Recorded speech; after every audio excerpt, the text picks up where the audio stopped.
Welcome viewers, welcome to our channel. Newly released body camera footage that cast fresh light on the tense altercation outside Hard Rock Stadium last Sunday involving American football star Tyreek Hill and officers of the Miami Dodge Police.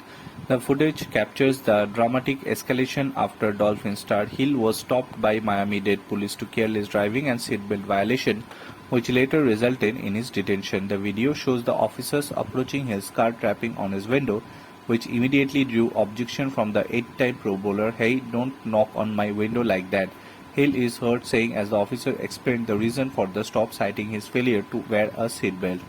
Initially complained, Hill handed over his license but became visibly frustrated, asking the officer to issue a ticket and leave. After rolling off his window, the situation intensified. The officer demanded Hill to lower the window again, and when he complied, albeit partially, things quickly turned physical. A second officer forcefully opened the car door and, with the help of the third, pulled Hill out of the vehicle, pinning him on the ground. In a tense exchange caught on camera, Hill, still holding his phone, noticed someone, believed to be his agent, drew response that he was being arrested. Officers surrounding Hill, placing him in handcuffs, as one of them angrily instructed him, "When we tell you to do something, you do it.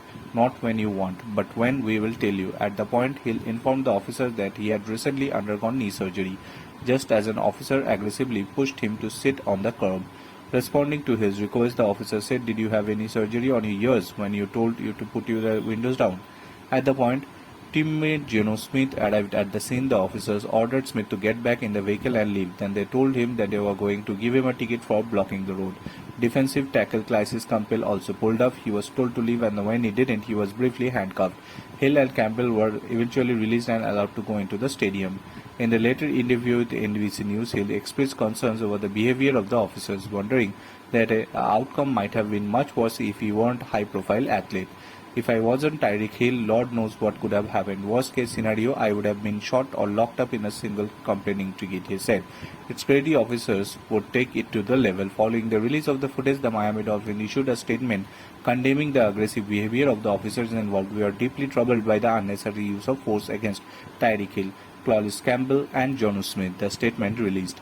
"It is heartbreaking to witness those who trust and protect us show such hostility." Tyreek questioned, "What if I wasn't Tyreek Hill?" leaves us in all a sobbing thought. Meanwhile, the Miami-Dade County Police Director Stephen Davis said the tape would normally not be released while the investigation is ongoing, but she wanted to demonstrate the department's commitment and transparency and maintaining public trust. Bureau Report.